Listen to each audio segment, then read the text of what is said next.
Thank you so very much for being back. And if you just joined us, this is still Enterprise Morning, reaching you from Enterprise Television. So let's go to our main conversation for today. Okay, so we have newly confirmed INEC chairman, Professor Joash Amupitan, SAN, has pledged to make Nigeria's elections so credible that losers will willingly congratulate winners. Now, speaking after his confirmation by the Senate, Amupitan said he would work with agencies such as NIMC and NCC to strengthen election technology and ensure transparency. Very true. He equally promised to build an internal monitoring system to promote integrity among election officials. Amupitan, a law professor from Kogi State, clarified that he had no role in President Tinubu's election tribunal case. He vowed to audit INEC's result viewing, that is the IReV, a portal, and the BVAS to fix glitches that affected public confidence in 2023. He also emphasized inter-agency collaboration and the use of technology to enhance election credibility. The INEC boss said he would establish an ethics and compliance committee, introducing a whistleblower policy, and push for an electoral offences commission to prosecute offenders. He also assured that logistics and security would be improved with innovations like drones to ensure materials reach all parts of the country. Amupitan succeeds Professor Mahmoud Yakubu, who served for 10 years. Yeah. We still have with us His Greatness Agadaigo, a barrister, public affairs analyst. Thank you so very much, barrister, for hanging on. Thank you very much for having me. Yes. Okay. So, barrister, let's get to the cheese of the matter here. Amupitan is a colleague of yours, an SAN, and I think it's a wonderful opportunity that a legal person is in charge of INEC now, knowing what happens at the other side of the divide, especially when litigations from election move on to the courts and all. So what's your take really on having a legal luminary like Amupitan as the INEC chair? Let's start from there.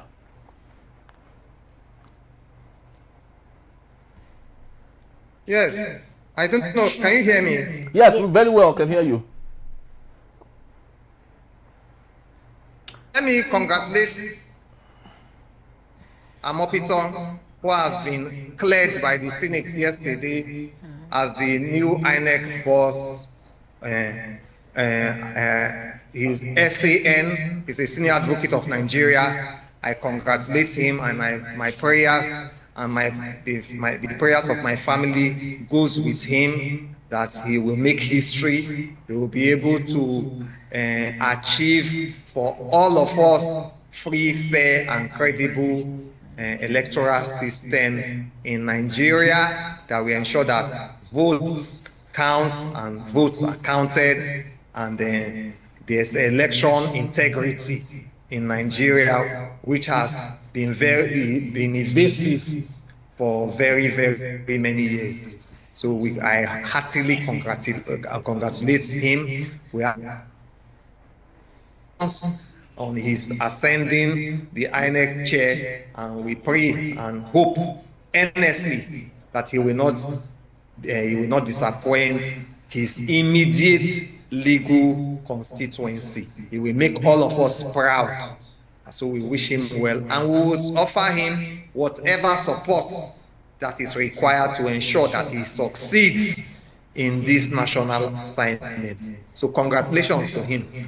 Having said that, he started yesterday on a very lofty note.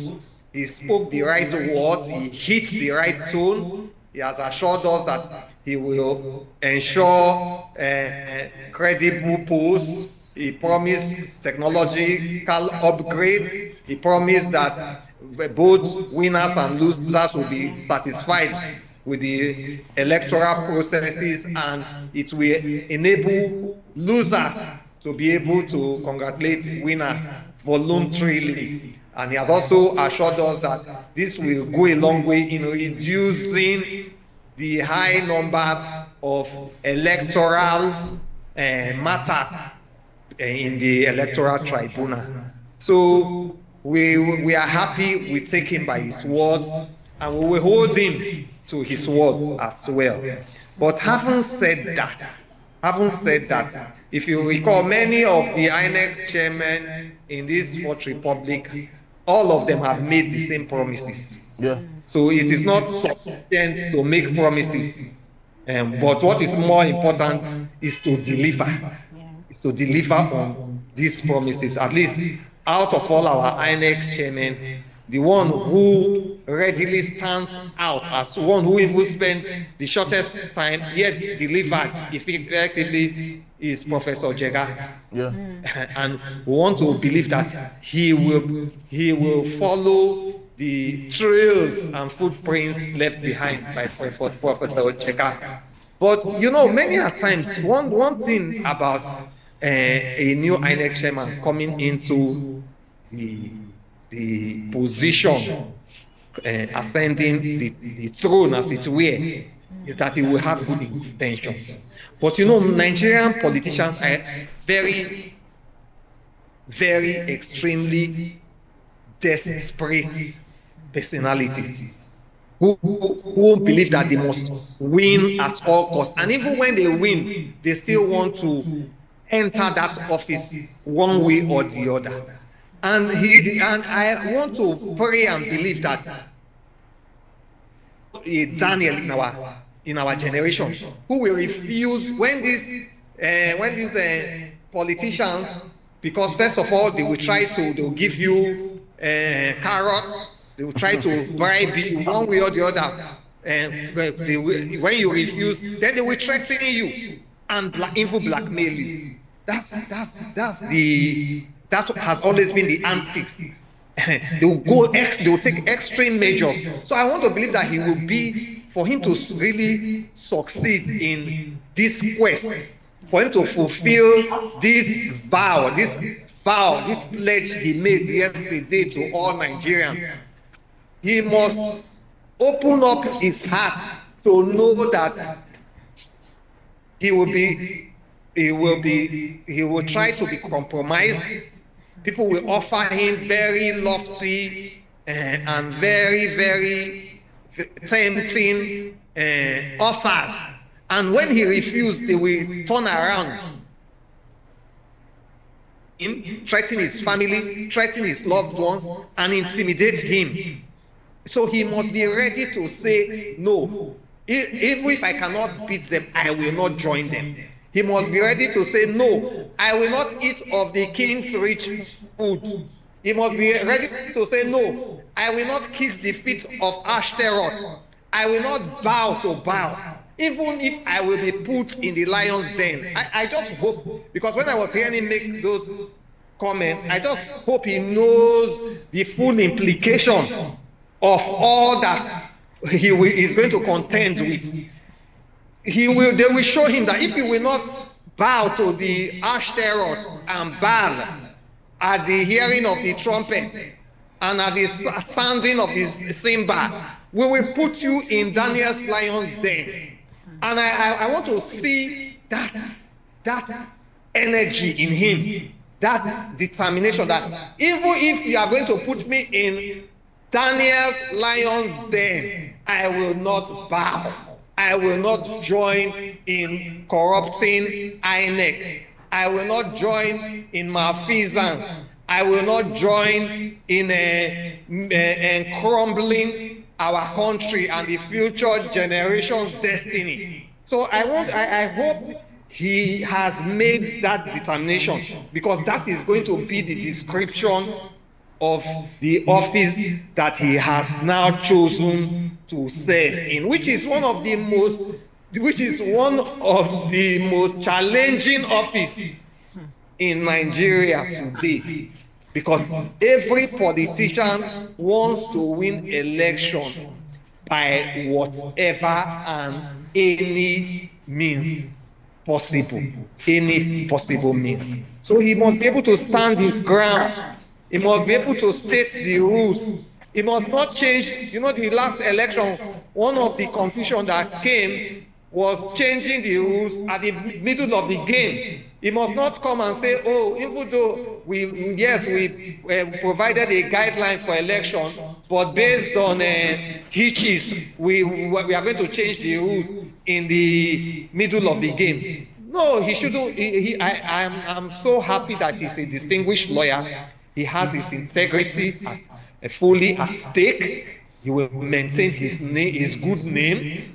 He will maintain his integrity. He will maintain his family name. And so he will ensure that rules are fairly and equitably applied to all and sundry without any favor or any ill will. And the first charge I will want him to say, going practical, is that campaigns, the INEC has not declared the opening for campaigns for 2027. So I want him, immediately he's sworn in, to call all political parties, to immediately call all political party leaders to his office and charge them to desist from carrying out direct or indirect campaign in any way or manner until when INEC declares that it is time for campaign for 2027 elections.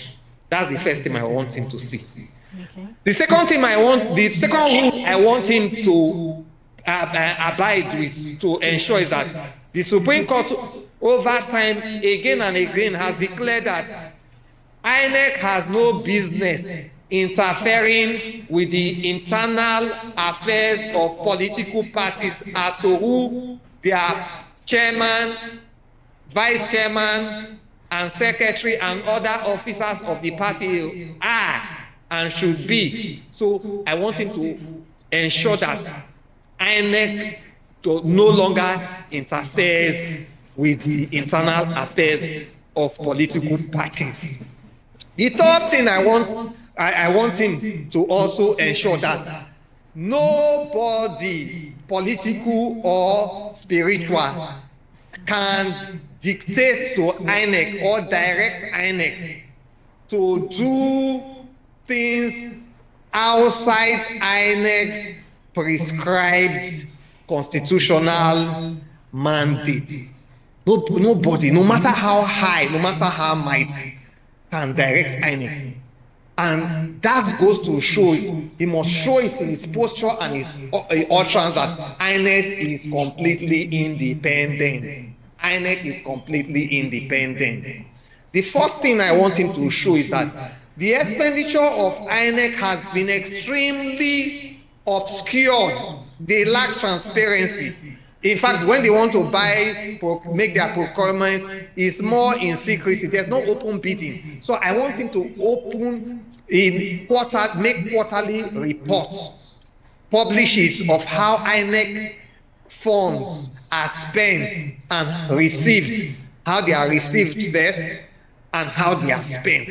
There must be probity. You cannot carry out a free and fair election in Nigeria without the finances of that institution being transparent to Nigerians.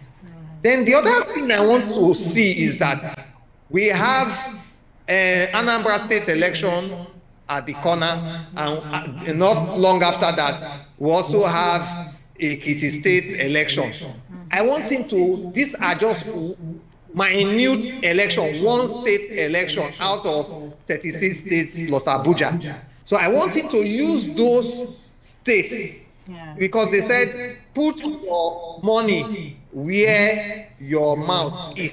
I want him to immediately hit the ground running and start making preparations for those two state elections, to use them to show the template of free, fair, credible election in Nigeria going forward. So these are the positive signals in action, in addition to his laudable speech he gave yesterday, that he can take, that will begin to assure us Nigerians that a new dawn has indeed birthed in the Independent National Electoral Commission of Federal Republic of Nigeria. Right, thank you. So let me put this question to you.